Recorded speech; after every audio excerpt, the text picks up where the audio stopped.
Hi, and welcome to BA Conversations. You are here chilling with me, myself, Mayine, and today's special guest is Giz, as I've come to know her, Gisela Jacobs, and she is our guest for today who is going to explain her art form, which is visual art. Thank you for joining us. Awesome. Thanks so much for having me. It's such an honor to be here. Love the space. Love all the amazing people I've met. Super exciting. No, thank you for joining us because I actually got to know your work through the chairperson of Botaki Afrika, which is here in Hatfield, because she sent me your website. You can actually just tell the audience, let's plug it out there, Oh, yes. your website so that they can check out your work, because I saw you've got some charcoal work, and we're also going to go into how you talk about your artwork is versatile. But please just, awesome. let's start off by giving us the website. Okay, awesome. It's Gisela Jacobs finearts.co.za. So you'll see like all my work, like the photography, there's charcoal drawings, painting, and some sculptures, and also mixed media. Okay. So, I mean, earlier you were explaining your name to me because it's very interesting. It's written out Gisela or Gisela for some, but the pronunciation for you is Gisela. Gisela. Yeah. Okay. So, why? What is the meaning behind the name? So it's actually a family name from my dad's side. His mom is called Gisela, and his grandmother, or also my grandmother and my great-grandmother. So it's like a family name, and my aunt as well. Okay. And yeah, it's a very special name, and it's, it kind of connects us as well. And it's weird because the meaning behind it is very strange, because I've kind of researched what it means as well, and there's like a few definitions, but the two that stood out, the one definition was graceful, and the other definition was hostage, which was like very weird, but I prefer graceful. So. Yeah, okay, so you own it. At least you know what it means, because contrary to popular belief, names other than African names also do have meaning. But I find it special if you can go back to what it means, especially in your context, since you're saying it's a family name. Do you feel like you have any of your grandmother or your aunt's traits? Well, from my grandmother, I definitely have her love of beer. And also her love of nature, and just like chilling, and she's very like peaceful, and yeah, she's very inspiring. I really love her. Okay, no, that's beautiful. Powerful woman. Okay. All right. No, so enough about your name. I'd like to speak about your art. The first thing that struck me about your website is the colorful picture that is the beginning. I don't know if it's the homepage or what, but yes. It's a nice, beautiful, colorful picture. But what makes it a bit off is the woman has what looks like a cigarette in her mouth. It could be a cigarette, it could be anything. I mean, it's open to interpret, which is also interesting because in your bio you talk about how your art is very versatile, and you like the fact that you leave it open to different perspectives. Please tell us about that and why you've chosen to do that with your art. I think one of the main things about that is that like one person can see an artwork and then someone can look at it later, and then if they discuss it, it'll be a completely different perspective on it. And I find that really cool because it's also like life, art reflects it as well, where you see something and can have a completely different meaning. So for example, the color yellow for me is like quite a sad color, but for someone else it might be yellow, or what's the word, happy. So it's weird how that changes, and I think art is a very important way for people to kind of get to know themselves better as well, to see how they react to things. And When did your love affair with art begin, if I may say? Well, actually, it's very hard to pinpoint it, because even my like earliest childhood memories is like holding a paintbrush or a crayon and just like expressing. I think it's also got a lot to do with music. A lot of the time when I could like hear and interpret sounds, I was like, I want to put those on paper and actually like visualize it. And I think that's also why I decided for my first solo art exhibition to do the theme of music, because it's such an important part of my life and of my art. And most of the time when I am creating, I feel like I need to have music just to inspire me and also to kind of tap into something, So, Yeah, that's interesting because you also mentioned that you've had 3 exhibitions. I saw there was one in 2016 and 2 in 2017. Yes. One of them was in phases, but in the same venue. Please tell us about the themes that you went through in all 3 exhibitions. So with those were part of the Tux exhibitions like that we had as a group. So that our class would come together and put our works up. So with those, there wasn't necessarily a theme. So we would take our favorite artworks that we'd made throughout the course and set them out. But the phases of them, what was really cool is that it was all like first year was phase 1, second year was phase 2, etc.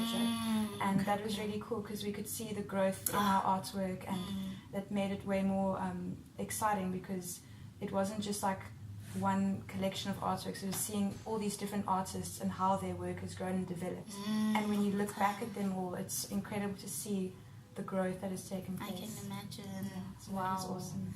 Okay, so you keep mentioning UP. So you studied at UP and you're completing your honors, or? I completed my honors last year, yeah. Okay, congratulations. Shout out, girl. Oh. You got that magic. No, that's fantastic. So apart from UP being your like education background, you also come from Girls High. You are Girls High alumni. Yes. Please tell us, did you do art in Girls High? Yes, I did, and I really loved it because I met Mrs. Greenberg, who was like my favorite art teacher ever. She inspired me so much. She always played awesome music, and she was super inspiring. And I had awesome friends in my art class as well, which was so great, and still are in contact with them. And funnily enough, I actually recently saw Mrs. Greenberg about a month ago at a market. I had a little stall there, and then I just saw her and I was like, Mrs. Greenberg, and she didn't recognize me because I saw her in grade 10. Yeah, so I was just like, oh my word, it was so cool to see her. And first she didn't really click who I was, and then she was looking at my work that was there, and then she was like, oh, I remember you. That's beautiful. So I was quite honored. So, yeah. Wow. She was very, very inspiring. So yeah, at Girls High, it was very strict and everything, but that's good, and I enjoyed it a lot. But I think having that teacher and the friends I did there had a big impact on me pursuing my art further. And of course, like my family and friends, they've always been super supportive, which I'm very, very grateful for. Oh, yeah. That is great. So they've never had a problem with you wanting to pursue art as your career path? No, never, which has been amazing. So I think I'm kind of hard on myself about it than my family is. They're just like, you do what you want to do, but I'm kind of like, oh goodness, is this my life? And then I'm like, let me just be confident and do it, But if I think about it, I've always had that support since I was little as well. Like a funny example is my grandfather.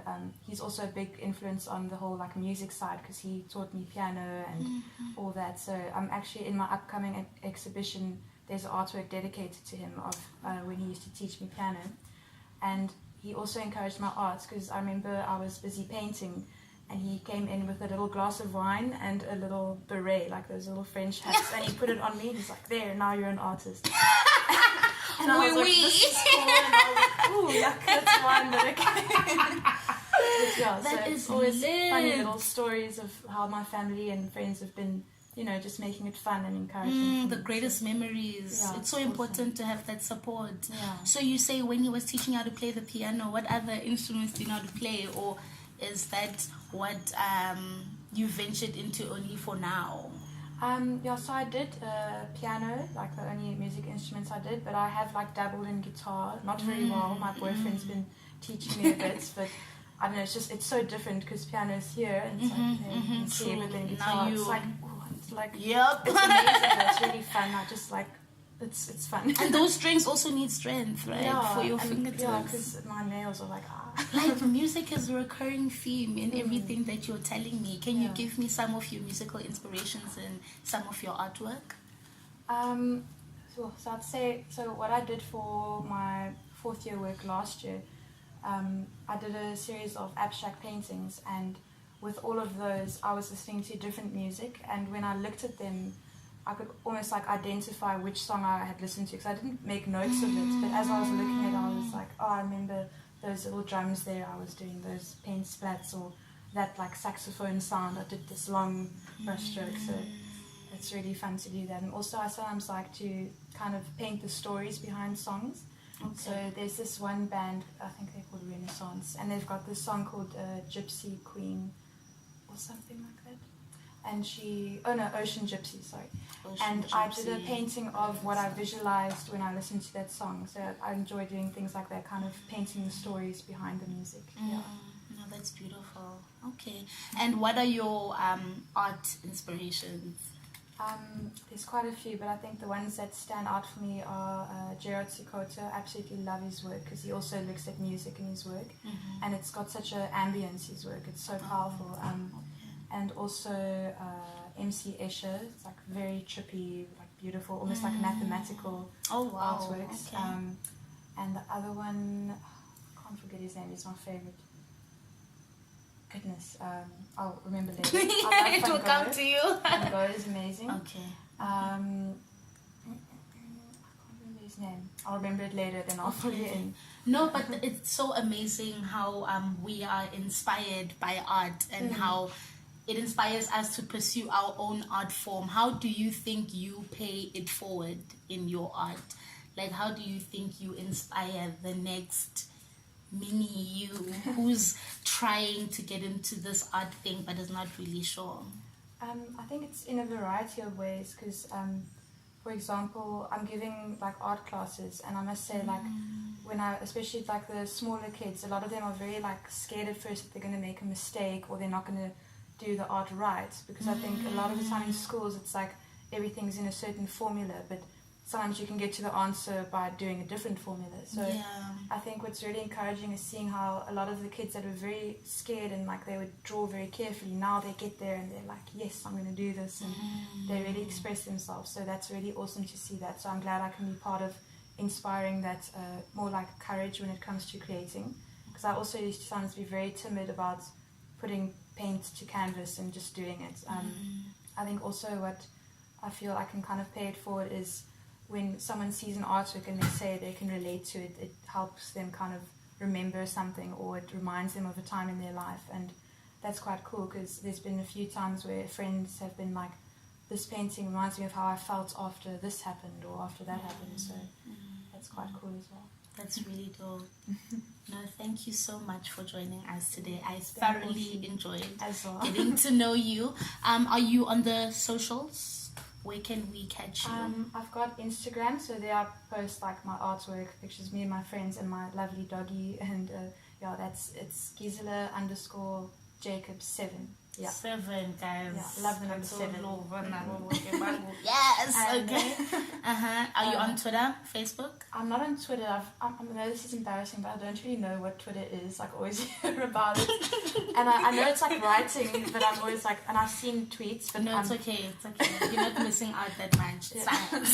And I've got Facebook, so memes and stuff I post there. Okay, what's your name on Facebook? Gisela Jacobs. Yeah. Gisela Jacobs. That's GISELAJACOBS. Did I get it? Yes. Okay.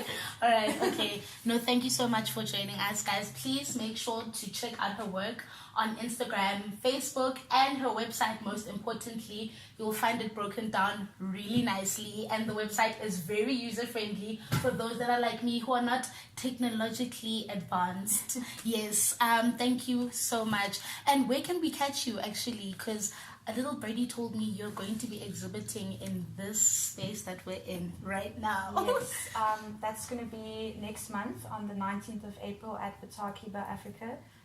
In Arcadia Street. It's 1005. Yes! Oh, yeah, my memory. Yes! So I'm very excited for that, because it's also on my birthday, coincidentally. So nice. Okay, so we're going to turn up. Okay. Yes, and it's really exciting because it's my first solo art exhibition. So wow. Yeah, I'm quite nervous, but I'm also really excited. Like, it's going to be really special. I'm really excited. Okay, no, guys, please do come and check it out. Don't forget, please, to check out the website, her social media, and come check out the exhibition right here at Botaki Afrika. Thank you for joining us. This has been BA Conversations. I am Mayine, and this is Giz, and we are out. Thank you. Yeah. That was really dope.